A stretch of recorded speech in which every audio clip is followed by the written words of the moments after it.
Bismillahirrahmanirrahim. Assalamualaikum warahmatullahi wabarakatuh. Innal hamdalillah nahmaduhu wa nasta'inuhu wa nastaghfiruh wa na'udzu billahi min shururi anfusina wa sayyiati a'malina. Man yahdihillahu fala mudilla lahu wa man yudlil fala hadiya lahu.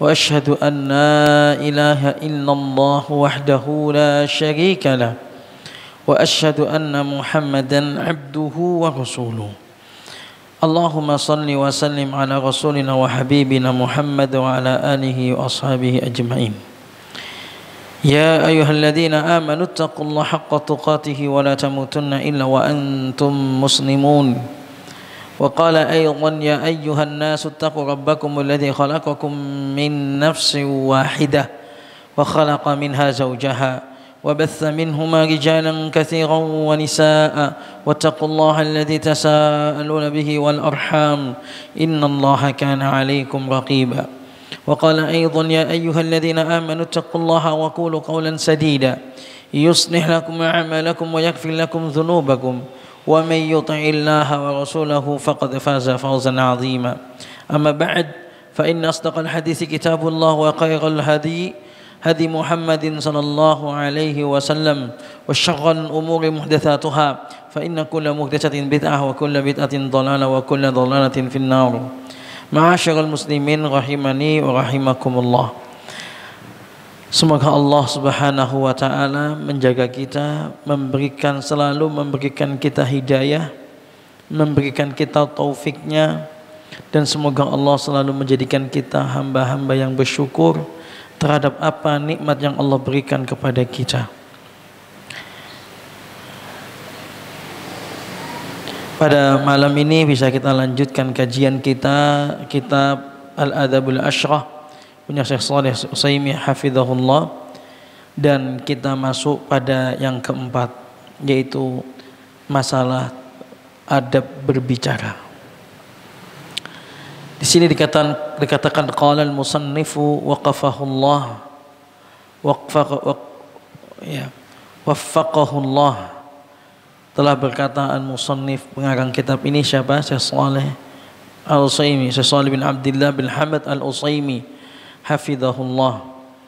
Semoga Allah menjaga beliau dan memberkahi beliau. Dikatakan di sini ar-rabi', yang keempat, takallam bit-thayyibil qawli fi khairin. Bicaralah dengan kalimat yang baik, terus juga dalam kebaikan. Bukan sekedar baik bicaranya, tapi juga dalam kebaikan. Artinya kalau kita itu bicara ngalor ngidur yang mungkin nggak ada gunanya, tinggalkan. Memang Islam seperti itu. Taraka ma la ya'ni, meninggalkan sesuatu yang nggak penting. Kata beliau, bicaralah yang baik atau dengan perkataan yang baik di dalam kebaikan. Wakhfid sautaka mutamahilan fi hadithika. Rendahkan suaramu, pelan-pelan dalam cerita.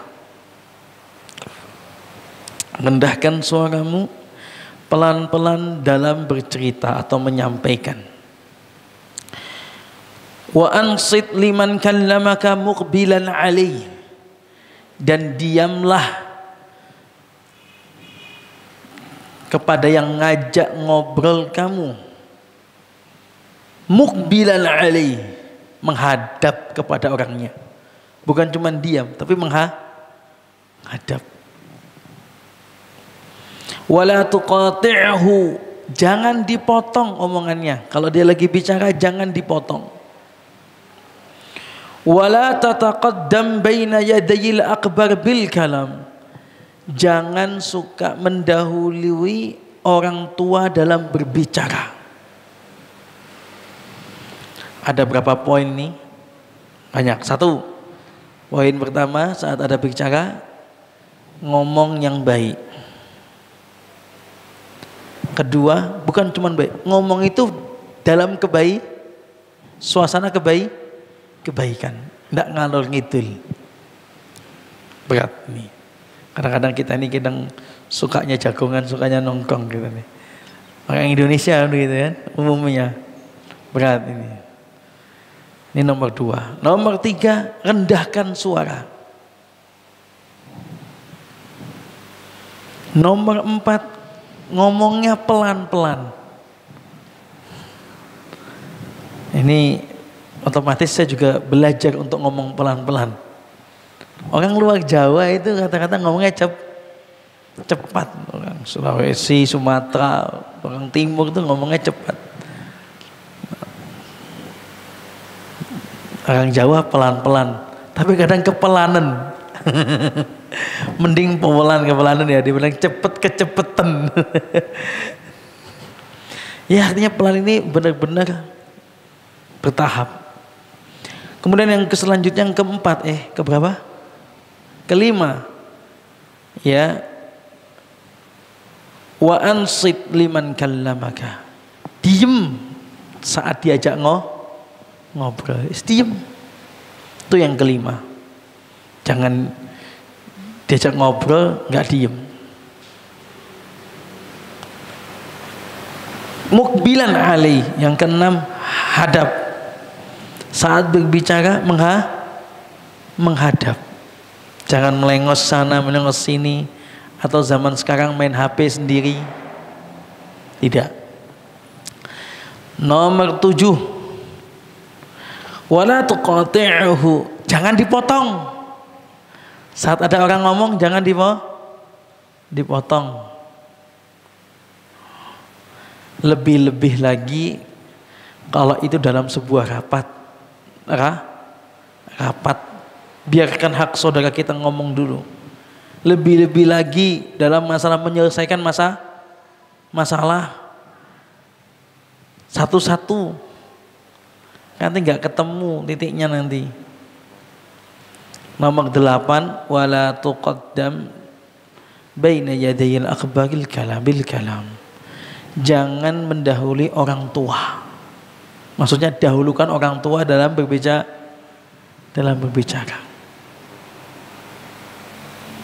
Ya orang tua usianya. Maksudnya orang tua usianya. Saudaraku seiman, ini adalah adab berbicara secara ringkas. Di dalam masalah ini, ya, berbicara dalam kebaikan itu penting. Karena kita tahu Allah berfirman dalam surat Qaf itu, ma yalfidhu min qaulin illa ladaihi raqibun atid. Tidaklah yang diucapkan dari ucapan kecuali ada raqib dan atid yang mencatat. Kita ngomong apa aja dicatat. Maka ini, apakah kemudian Allah nggak tahu? Allah tahu.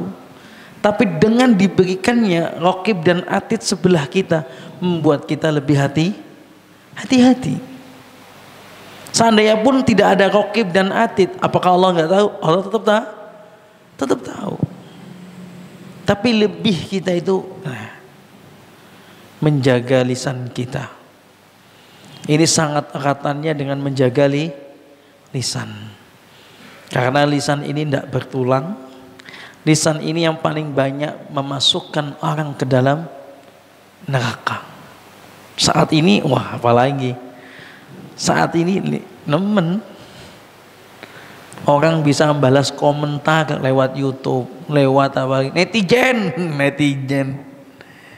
Netizen itu kan luar biasa ini. Hati-hati netizen. Nulis yang nggak pas, nulis yang nggak penting kadang-kadang. Masalahnya orang kok antum komentarin. Hati-hati. Muslim apakah pantas jadi netizen? Nggak pantas. Suka komentarin kan? Urusannya Kadang berita itu kadang-kadang kita nggak perlu tahu ya, tahu juga orang muncul sendiri. Itu yang kadang-kadang kita nggak perlu tahu, jadi tahu. Dengan apa yang kita ikut komentar di Facebook, hal yang nggak perlu dikomentarin, atau komentarnya yang nggak penting, berita-berita yang nggak penting. Kalau ngomentarin hal-hal yang di Facebook, ada share pengajian, ada apa, kemudian kita sampaikan jazakumullah khair, tidak masalah. Tapi kadang-kadang mengomentarin hal-hal yang nggak penting, dan kita kadang tidak sadar bahwa di situ saat itu ditulis oleh kedua malaikat. Ini penting sekali. Abu Bakar radhiyallahu anhu, hadisnya Umar bin Khattab radhiyallahu anhu, suatu hari masuk rumahnya Abu Bakar, bertamu. Lihat Abu Bakar itu lagi apa? Ya jabazu lisanahu, menarik lisannya. Lisannya ditarik seperti ini, ditarik. Umar radhiyallahu anhu saat melihat, mengatakan kepada Abu Bakar, mah ghafarallahu lak. Abu Bakar, stop. Allah udah ampuni antum. Nggak usah sampai segitu. Tapi kemudian Abu Bakar radhiyallahu anhu menjawab, hada awradanil mawalid. Ini lisan ini yang paling banyak menyeret aku ke dalam dosa, ke dalam ancaman. Memang benar bahayanya lisan di sini. Makanya kita disuruh man kana yu'minu billahi wal yaumil akhir falyakul khairan. Siapa yang beriman kepada hari akhir, maka ucapkanlah khairan, ucapkanlah suatu yang baik, auliyasmut, atau dia diam. Cuman dua pilihan, ngomong baik atau diam. Susah, nggak gampang. Kalau pilihannya tiga, ngomong baik atau sering ngomong itu, ya sudahlah, kedapus tidak apa-apa. Nah, mungkin ada pilihan kedapus tidak apa-apa. Mungkin enak itu, nggak ngomong dosa, tapi ngomong yang ngalong itu aja. Enggak, pilihan cuma dua, ngomong. Kalau mau ngomong yang baik. Kalau nggak mau ngomong baik, ya diam. Tapi insya Allah kalau ini dilakukan selamat. Karena banyak yang menggelincirkan manusia adalah lisannya. Lebih-lebih kita ini laki-laki atau perempuan, manusia lah. Muslim, al-muslimu ala syurutihim. Muslim itu yang dilihat ucapannya, janjinya. Laki-laki itu yang dia juga ucapannya, tanggung jawabnya.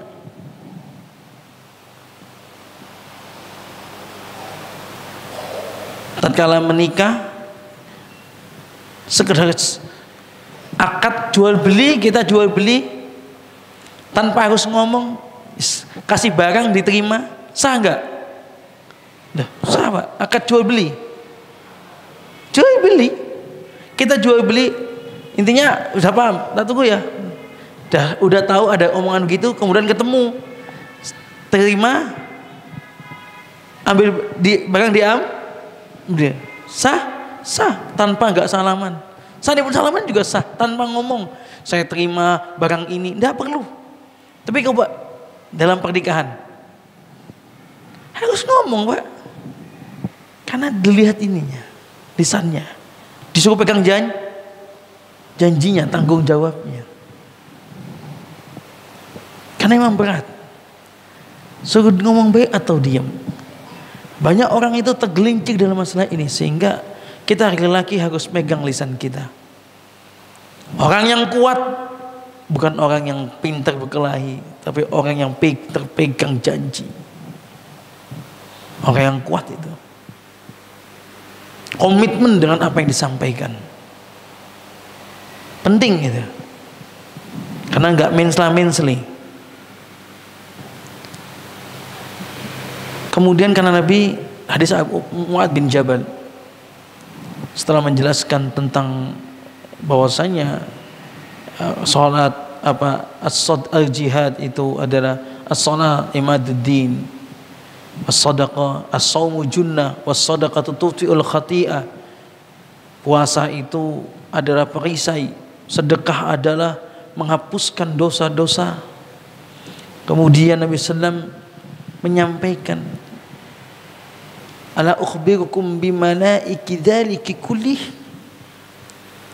Setelah disampaikan tentang rukun Islam, kemudian sholat adalah tiang agama, sholat itu ini sebagainya, amal-amal kebaikan. Kata Rasulullah kepada Mu'adz, mau ndak aku sampaikan yang menguasai semua itu, menguasai sholat kita, menguasai ibadah kita, menguasai sedekah kita, menguasai semua ibadah-ibadah tersebut. Artinya dikuasai kepalanya. Kalau itu dikuasai, aman sholat. Orang itu insya Allah baik, sholatnya pun baik, ibadahnya juga baik. Apa kata Rasulullah? Kuffa alaika lisanak. Mau tahu yang menguasai semua itu? Pegang lisanmu, tahan lisanmu. Jangan sampai, kalau lisan ini ngomongnya jujur, insya Allah ibadah itu juga semuanya jujur, lurus ibadah. Ada orang ibadah tapi lisannya nggak jujur, tapi kemudian sholat dia, tapi dia suka ingkar janji. Tanyakan sholatnya, benar nggak sholatnya itu? Karena Rasul pernah ditanya, apakah Muslim itu dusta? Tidak. Muslim itu tidak berdusta. Muslim itu akan menyampaikan apa yang ada, menjaga lisannya. Wa hal yakubbun nasu ala wujuhihim aw ala manakihim illa hasaida alsinatihim, kata Rasulullah. Betapa banyak manusia itu ditelungkupkan kepalanya di bawah, dia pindah neraka karena rusaknya lisan ini.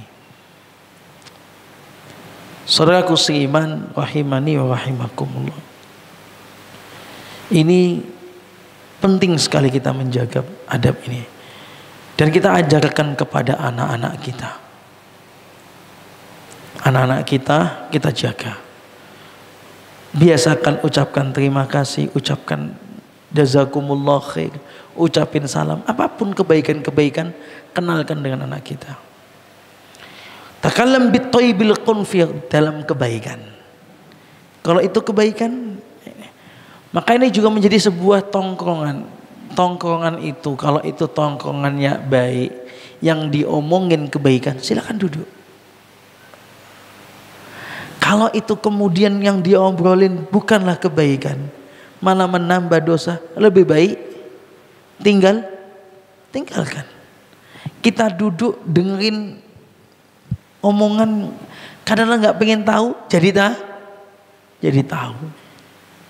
Kayaknya bila baik, mafsadatnya bagus, maslahatnya untuk kita bagus, duduk, nggak bagus. Nah resikonya kita akan disampaikan, nggak mau duduk, nggak mau jagongan, nggak mau ngobrol, nggak mau muamalah. Muamalah nggak harus nongkrong, sesekali ya mungkin lah. Nggak harus ketemu, assalamualaikum pergi juga boleh, kan gitu.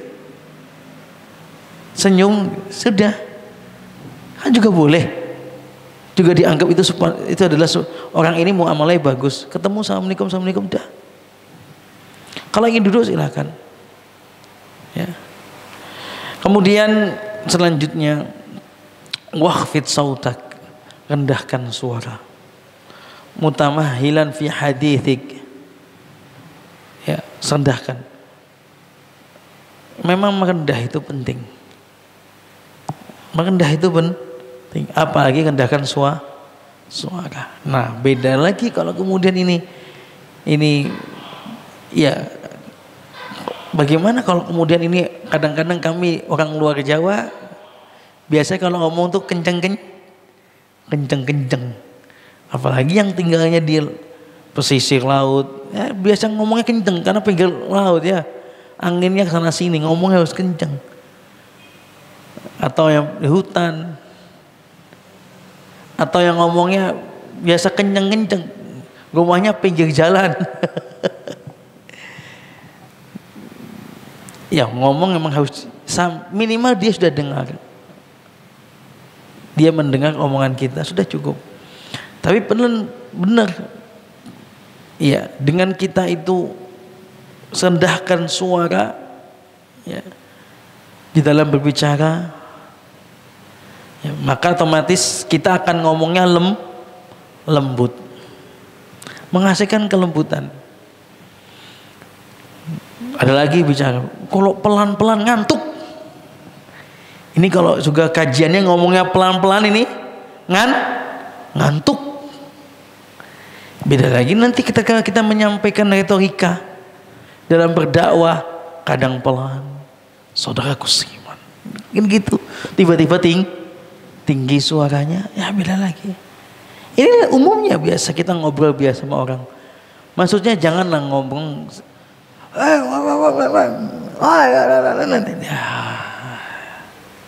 tidak. Datangi, assalamualaikum mas, mas, ana ada perlu sama antum. Ngobrol enak gitu kan. Mas, aku ada perlu sama antum mas. Nggak enak. Mutamahilan, pelan-pelan. Pelan-pelan ini akan menghasilkan dua hal. Satu, akan sifat hati-hati. Hati-hati. Makanya kan kita meleset ngomong itu kadang-kadang karena kecepetan. Tatkala kita ngomong pelan-pelan, dirasa di hati, di akal. Oh, hati-hati itu otomatis. Apalagi dalam rapat, dalam menyelesaikan masalah, menyampaikan masalah. Kadang ada orang Pak, ya orang menyampaikan masalah, belum selesai menyampaikan masalah, dipotong sama temennya. Biasanya apa? Moodnya hilang satu. Kedua, kena mental. Nggak jadi ngomong. Kadang-kadang masalah dia penting, usulan dia penting, cuman masih merangkai kata-kata.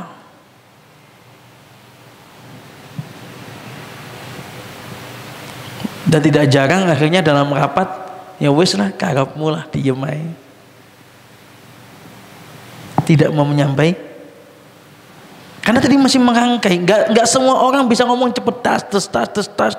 Ada orang tuh ngomong susah sekali, sehingga menyusun kata-katanya berat. Tapi kok lewat tulisan, lewat chat itu copot tuh kayak pas hadapan bingung. Ada orang begitu. Nah kita nih harus sabar menghadapi orang tersebut, kasih haknya dia ngomong selesai. Inilah adab seperti ini susah. Kita semua masih meleset dalam bab ini. Apalagi yang kadang-kadang mungkin dia adalah seorang yang punya jabatan, atau orang yang memiliki kekuasaan, istri kepada suami, anak kepada orang tua, kakak beradik. Anak kecil itu sering kan, anak kita ini kenapa nangis, panggil kakaknya ngomong, adiknya ngomong, atau sebaliknya adiknya ngomong, kakaknya ngomong. Ajari, bener itu mematahkan mental, nggak berani ngomong jadinya. Maka yang pertama tadi, dengan pelan-pelan memiliki faedah apa? Akan memiliki sifat kehati-hatian, karena nanti bisa bengkong lisan ini, terpeleset salah ngomong. Jadi dia akan mengeluarkan sesuatu, fala yukhriju syai'an minal kalami illa waqad wazanahu. Dia akan ngomong sesuatu, keluarkan sesuatu kalimat, kecuali tidaklah dia ngomong sesuatu kecuali apa? Sudah ditimbang-timbang kalimat tersebut pas iki kalimatnya. Mantep ini kalimat. Oh ini enggak pas. Oh ini enggak pas. Nah, yang seperti itu. Yang kedua, dengan pelan-pelan itu menghasilkan apa? Tersampainya di akal. Akal bisa nerima gitu loh. Apalagi tentang akidah misalnya. Bahwa Allah itu satu, tidak boleh syirik. Syirik itu dosa besar. Syirik adalah, tapi ngomongnya cepet. Anak-anak SD, anak SMP tidak paham itu.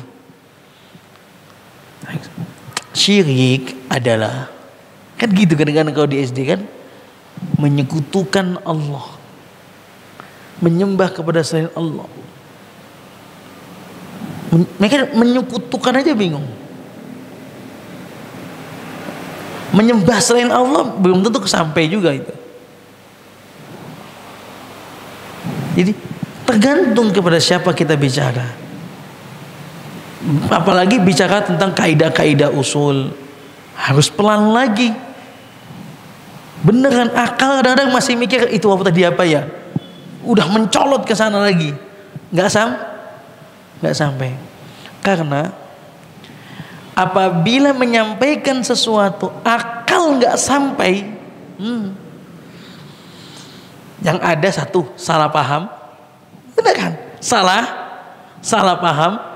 Kedua, sesat nanti pemikirannya. Yang harusnya itu adalah tidak dilakukan, malah boleh melakukan. Yang tadinya haram jadi halal, atau kayaknya boleh kok. Semua kita masih harus belajar dalam masalah ini. Jadi ngomong pelan-pelan ini punya dua kelebihan, dua keistimewaan, dua apa? Faedah. Faedah pertama jadi hati-hati. Jadi yang faedah yang kedua adalah seseorang itu ketika menyampaikan akal ini bisa nerima pelan-pelan. Karena akal memang kita nggak bisa nerima dengan cepat. Nggak bisa. Harus ngomongnya pelan-pelan. Apalagi kepada anak-anak, dan yang lebih utama lagi kepada orang tua sudah usia 60, kedengarannya sudah nggak begitu enak. Jenengan ngomong biasa dianggap ngerasani. Jenengan ngomong pelan salah denger.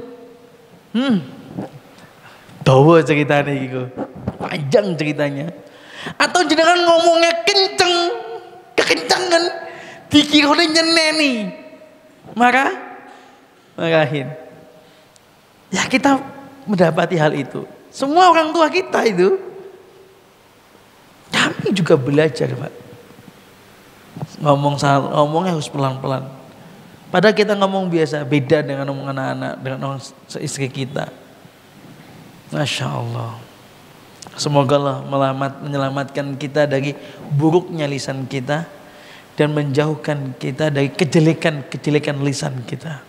Terlindung kita dari keburukan lisan kita. Ya. Kemudian wa ansit liman kallamaka, diam itu qul qawli asmut, menghadapnya. Orang ngomong kita diam. Bukan cuman diam, menghadap, muqbilan, menghadap, ya. Dan diam ini wa ansit, ya. Ini diam ini lebih dibandingkan mendengar. Fastami'u lahu wa ansitu, kan ada wa idza quri'al qur'anu fastami'u lahu wa ansitu. Kalau kamu dibacakan kepadamu Al-Qur'an, dengarkan dan diam. Dengarkan dan diam itu beda. Dengarkan mungkin bisa ngomong. Dengarkan terus dibalas omongannya. Boleh? Kan boleh. Itu dengarkan terus dia melempar balasan ucapan. Tapi dengarkan. Lebih fokus. Kalau diam lebih fokus. Tatkala dia diam berarti lebih fokus. Enggak boleh ngomong. Mukbilan, hadap. Kalau kita ngomong ambil HP ini, untuk ngomong, ini masih banyak, kita ini masih banyak, kita, jangan saya juga kadang, kita semua nggak sengaja kadang-kadang. Tapi ya kadang-kadang Ustadz mungkin lagi sibuk nyampein begini, lagi balas pesan ya, karena banyak orang saat ini kan nanya lewat chat gitu, lagi bales juga, tahu gitu antum nyerobot masuk, nanya, ya sabar, Ustadznya masih letakin baru ngomong, karena Ustadz masih ngobrol, Ustadz tanya Ustadz sambil jawab, nggak sabar. Kita ini kadang-kadang nanya juga nggak sabar nunggu, pengen cepat selesai, pengen cepat jawab-jawaban, pengen pulang. Lalu saja juga masih bagusan bales. Ya sabar, tunggu dulu. Kalau tidak menunggu ya sudah, tanya kepada Ustadz lah. Kadang salah tingkah, salah sikap juga. Nah, tapi ini insya Allah masih mending kok bapak-bapak. Kalau ini, yang parah ini adalah zaman ini anak-anak kita ini. Anak muda-muda yang usianya muda-muda, ya Allah berat. Ini juga masukan buat anak-anak pondok, kalau pulang ke rumah yang dipegang HP, yang diajak ngobrol itu juga tidak, harus tegas. Bab ini tegas Pak, mohon maaf. Sampai seandainya harus bersikap ambil HP-nya, mungkin karena HP udah rusak, perlu dibanting, mungkin perlu dibanting HP tersebut, biar ngerti ini ada keluarga, ini diajak ngobrol, biar ngerti menghargai orang tuh gimana. Kadang perlu digitukan, tidak terus menerus, kasihan dia, nanti dia sudah semakin besar nggak menghargai orang, nggak tahu caranya menghargai orang. Kalau kerja dia susah komunikasi, kasihan dia nanti. Jadi mukbilan alih, menghadap, wala tuqati'hu, jangan dipotong, ya, biar selesai dia ngomongnya. Kemudian terakhir, jangan sampai mendahului orang yang tua. Apabila ada orang tua di situ, ya dahulukan beliau yang ngomong, yang lebih tua secara usia, rapat ketakmiran, ya lebih tua usianya. Kemudian kenapa? Karena memang masalah tua itu punya posisi dalam Islam. Bapak-bapak yang sudah jenggot putih ini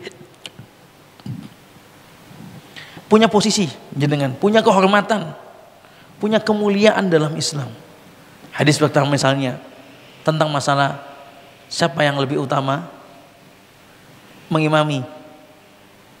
Ya, yang paling hafal Quran, paling tahu sunnah. Setelah itu nanti sama akbaruhum sinnan, paling tua usianya.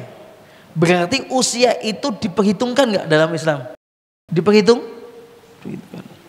Atau hadis Aisyah radhiyallahu anha, suatu hari Nabi sallallahu alaihi wasallam itu bersiwak. Ada beberapa sahabat.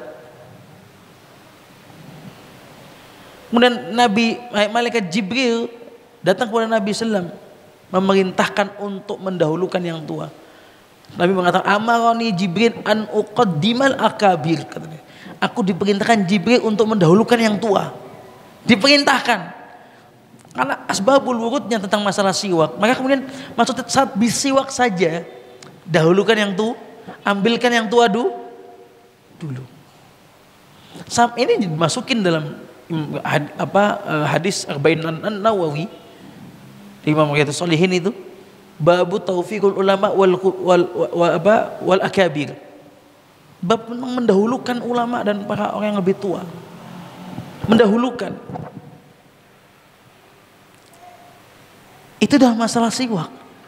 Imam An-Nawawi mengomentari dalam masalah ini, maka apapun yang di situ ada orang tua bisa didahulukan mereka. Bukakan pintu, masuk rumah, mangga no makan, apalagi yang tua-tua itu kan. Memang tua itu ada dua, tua dari sisi hakikat, sisi majas. Hakikatnya tua usianya, majas tua ilmunya, tua jabatannya lebih tinggi. Dalam perusahaan ya tergantung konteks itu. Walaupun dalam sebuah hakikah itu didahulukan dibandingkan majas. Umumnya itulah umum usia yang tua, siapapun dahulukan. Kalau nanti kemudian memang saat itu diperlukan ya, memang dilihat bukan tuanya, pengalamannya atau jabatannya, tergantung konteksnya.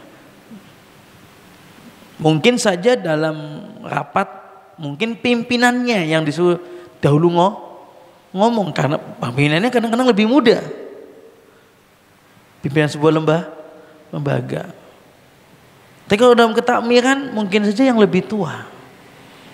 Kenapa yang lebih tua didahulukan?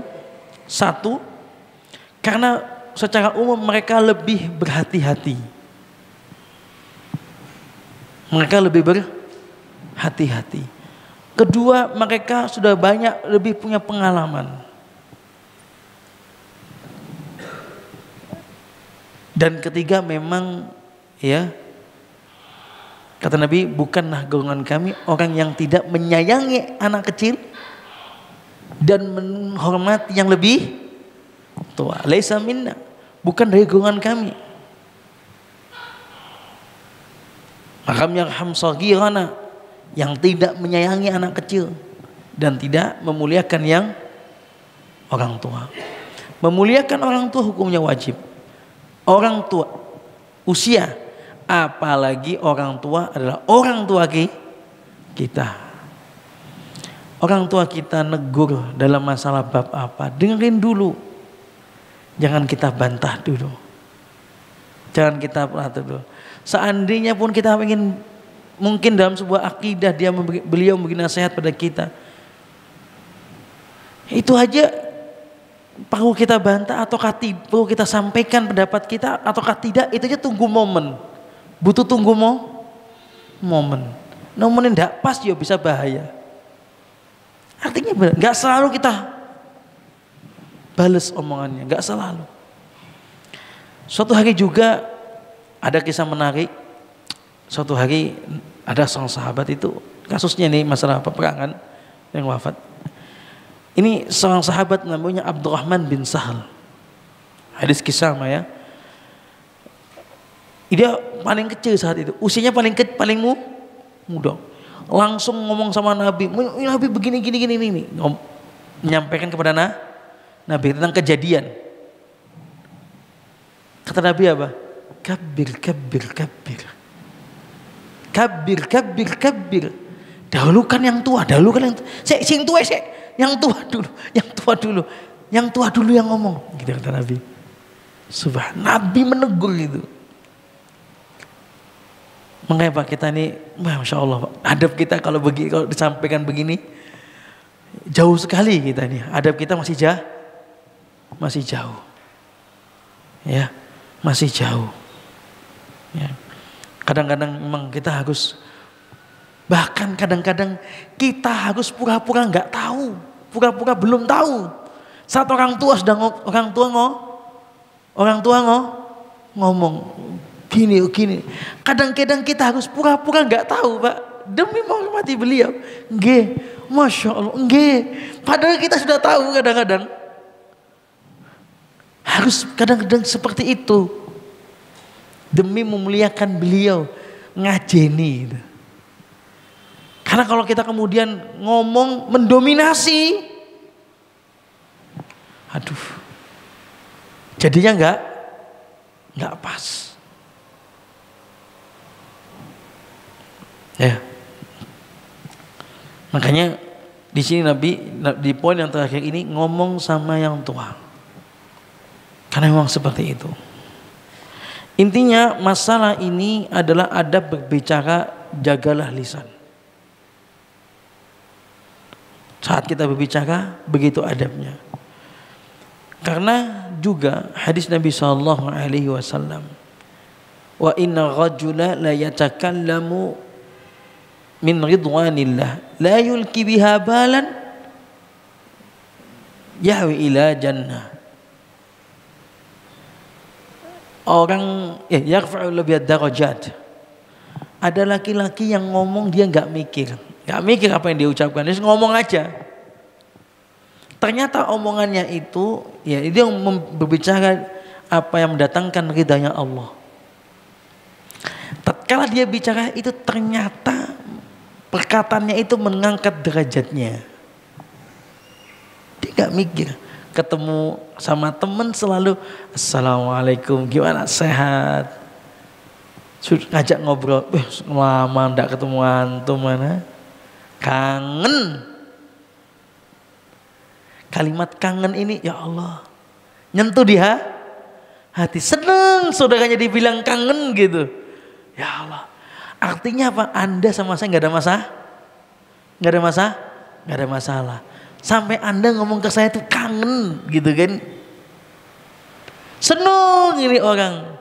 Ternyata omongan kangen itu mengangkat derajat dan masukkan dia ke dalam surga. Nggak kepikir, nggak kebayang. Tapi sebaliknya, wa inna rajula la yatakallamu bi kalimatin min sukhtillah la yahwi biha balan yahwi ila nari jahannam.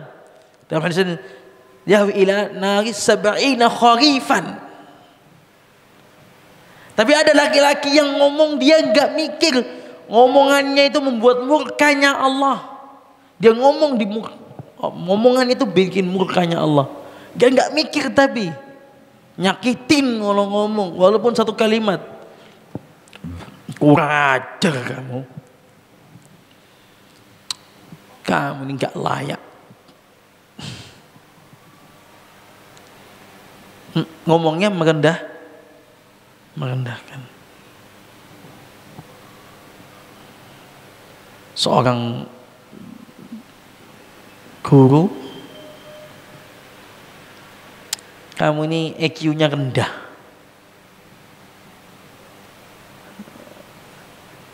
Tidak pantas kamu itu kalau cita-citamu jadi seorang yang tinggi cita-citamu. Ada bisa seperti itu. Kamu ini bodoh. Na'udzubillah min dzalik. Ternyata omongan itu membuat nyakitin perasaan. Murka Allah. Ternyata omongan tersebut membuat dia akhirnya gak mikir, tapi ternyata omongan tersebut dosa Allah murka. Akhirnya dia dimasukkan dalam api neraka jahanam.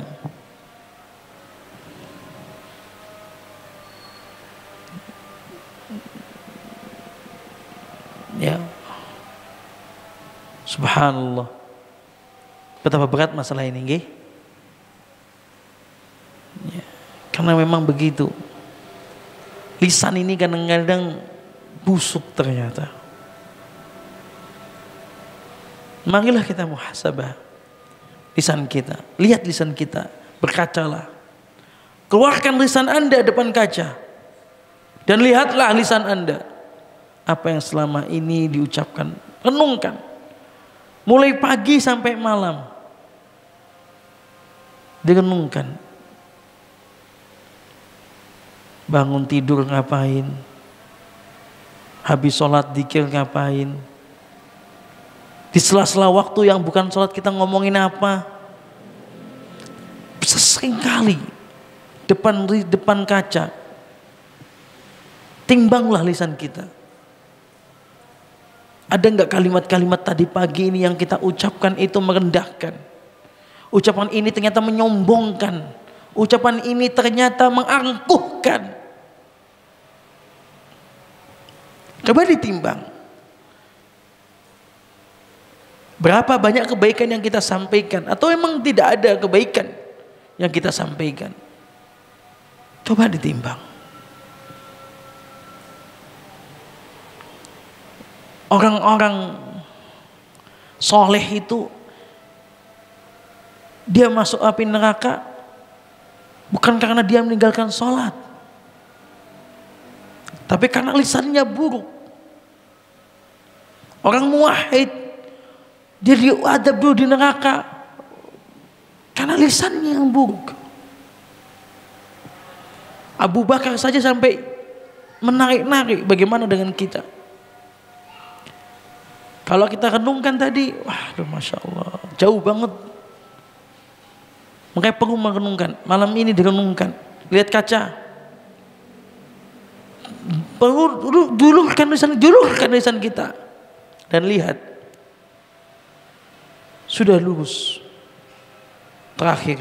Betapa pentingnya masalah ini. Sehingga Nabi SAW selalu berpesan, ya ayyuhalladzina amanu taqullaha wa qulu qawlan sadida. Berkata yang jujur, yang benar. Man yatman li baina ahlihi wa baina rijli adman lahul jannah. Siapa yang dia menjamin keselamatan di antara dua bibirnya, di antara dua janggutnya, kumis dan janggut, yaitu lisannya, menjamin lisannya dan menjamin kemaluannya, semua di atas jalan yang benar. Kata Rasulullah SAW, adman lahul jannah. Allah akan, aku jamin dia masuk surga. Dijamin oleh Rasulullah SAW. Semoga Allah Subhanahu wa ta'ala meluruskan lisan kita. Bila ada pertanyaan silahkan. Bila tidak ada, kita tutup kajian ini dan kita akan lanjutkan pada pertemuan selanjutnya.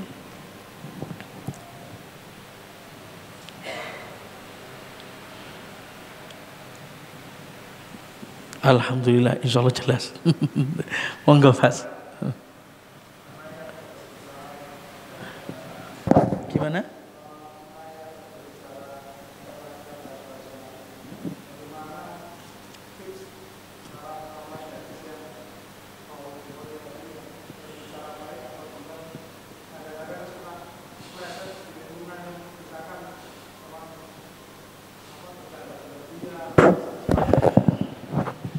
Pertanyaannya berat, gampang pertanyaan, jawabannya berat itu.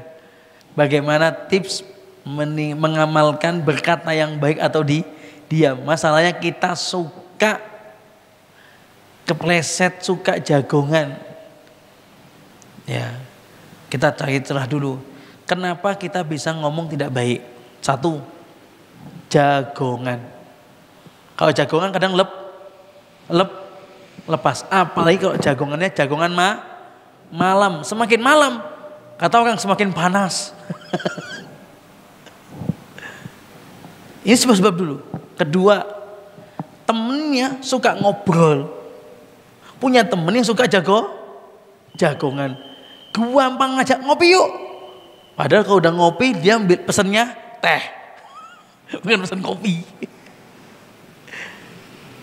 Ketiga, ya, adalah memang dia ini mungkin ini bicara ya. Memang dia terlahir dari kampung yang buruk. Didikan orang tua yang juga lisannya buruk. Banyak hal lain-lain, tapi tiga ini dia mendominasi. Maka tipsnya satu, cari teman yang baik. Biar ngomongnya baik. Temen yang gak suka ngarang ngidul. Kalau pas suka ngobrol kita sapa, atau dia mengingatkan kita, ngomong gibah, bojo gibah neng kok. Gitu. Atau temen ini memang sudah baik dia, jaga sholat, jaga lisannya. Insya Allah kita terjaga, gak kepancing. Kedua, ya jauhi teman yang suka ini ya, suka gak baik. Teman cari yang baik. Kedua, karena kita suka jagongan, jauhi teman yang suka jagongan, ngajak jagongan terus. Nah, apalagi pada isya, ayat yakrah, Nabi membenci itu. Hadis ba'dal apa? Hadis ba'daha, tidur malam-malam dan terlalu malam tidurnya. Nabi cinta itu tidur Setelah isya langsung tidur. Dan benci hadis ba'daha, bercerita setelah jagongan. Jauhi teman-teman yang suka jagongan. Jangan malah kita kemudian pas aku cocok soalnya jadi jagongan enak, jagongan toh isinya. Nah, kalau sudah ketemunya begini ya sudah.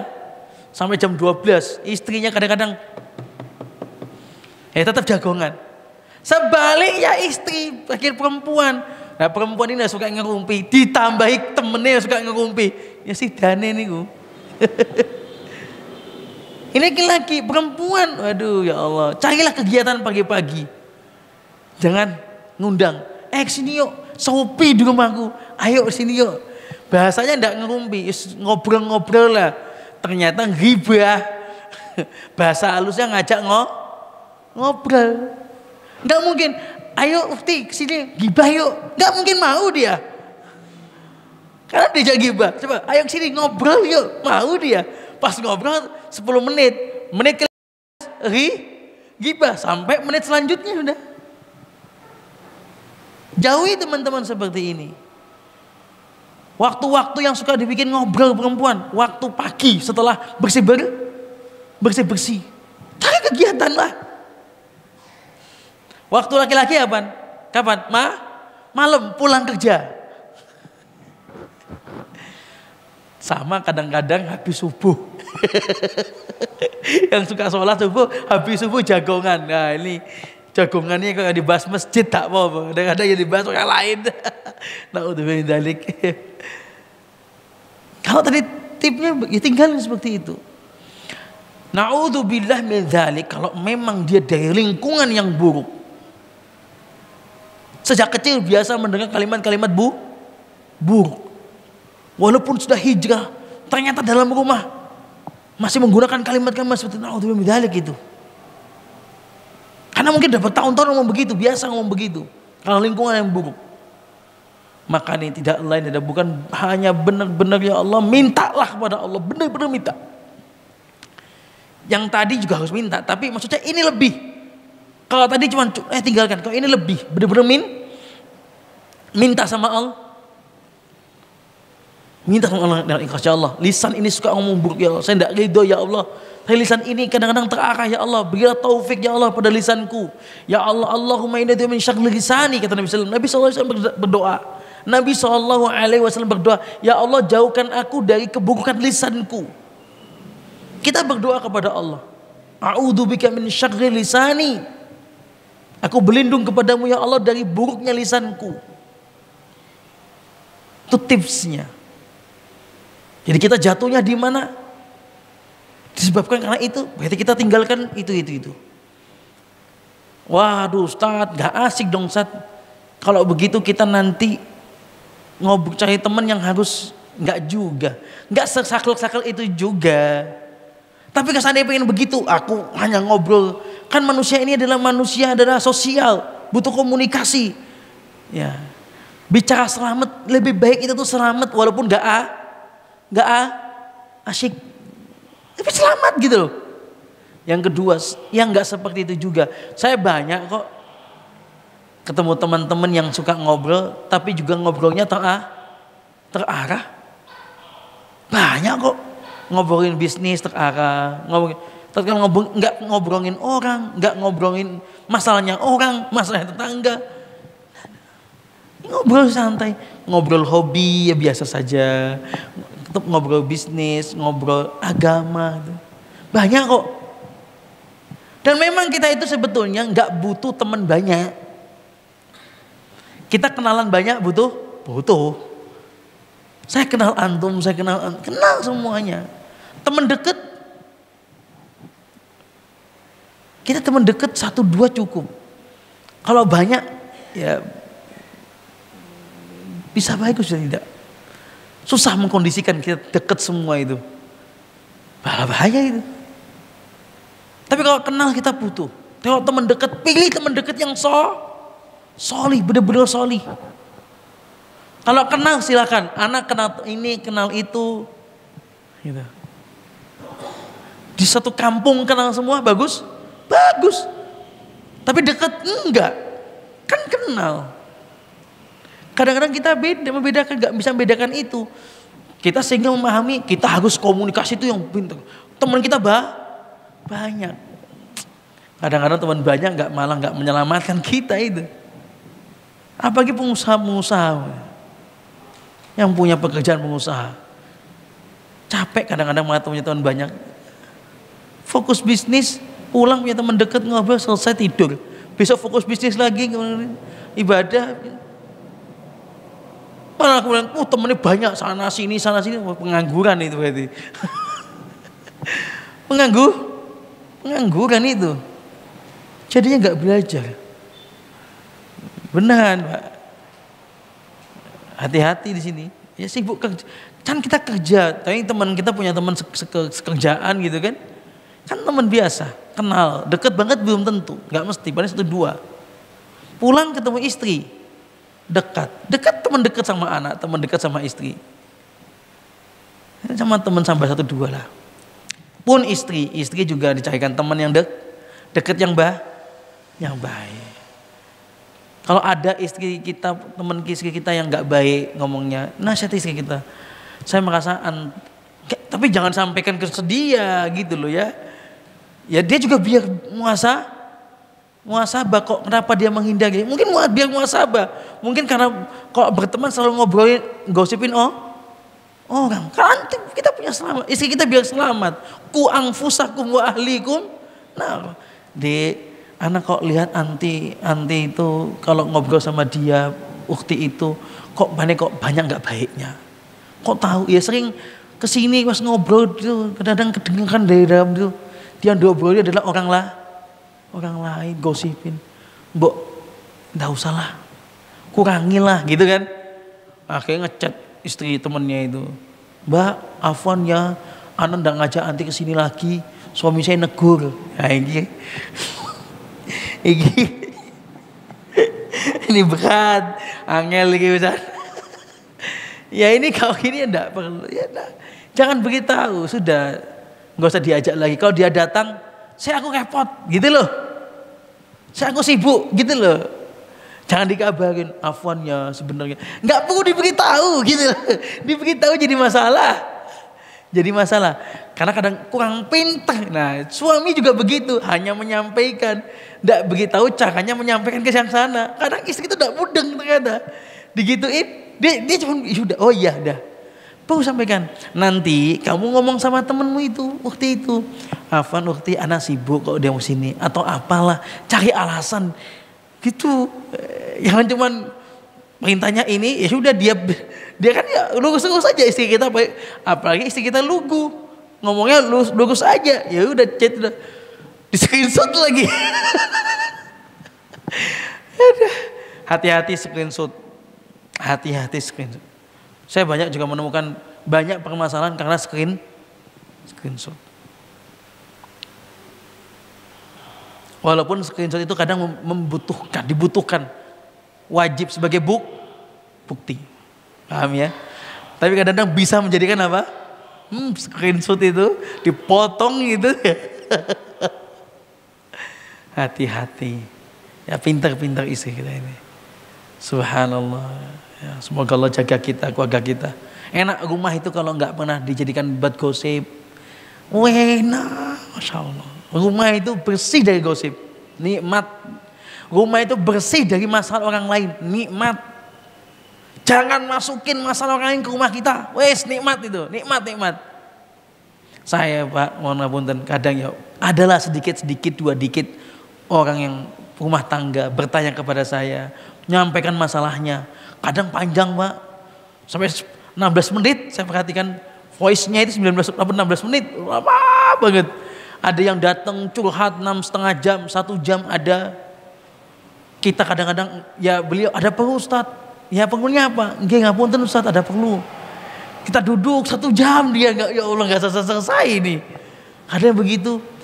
Kita masuk nggak jarang lah istri kita nanya mestilah, ini opo? Atau ada apa? Ya sering. Hampir semua pertanyaan itu tidak saya jawab begitu. Yang masalah orang lain, saya tidak pernah ceritakan ke istri saya. Bisa dikatakan tidak pernah. Dia sudah tahu nggak akan pernah nanya kalau ada orang nanya ke saya, ke Ana, masalah-masalah gitu. Istri saya sudah tahu, nggak akan saya jawab soalnya. Pertama, kalau nggak mau saya akan beritahu kalau itu faedah. Tapi kata tetangga saya beritahu, karena satu nanti jadi bahas masalahnya orang dibahas. Oh kita punya banyak masalah. Ya itu nikmat sekali rumah itu. Ada lagi? Cukup ya? Subhanakallah, jazakumullah khairan katsir. Semoga Allah Subhanahu wa taala mengampuni kita. Makanya ada doa terakhir, doa kafaratul majlis saat jagongan, saat bermajlis. Doanya kafaratul majlis. Apa kafarah? Menutupi ya, penutupnya dari majelis. Makanya apabila kita kafaratul majlis, Allah ampuni dosa-dosa yang tadi di dalam majelis. Di antaranya ucapan-ucapan yang enggak sengaja. Subhanakallah bihamdika asyhadu an la ilaha illa anta astaghfiruka wa atubu ilaik. Wassalamualaikum warahmatullahi wabarakatuh.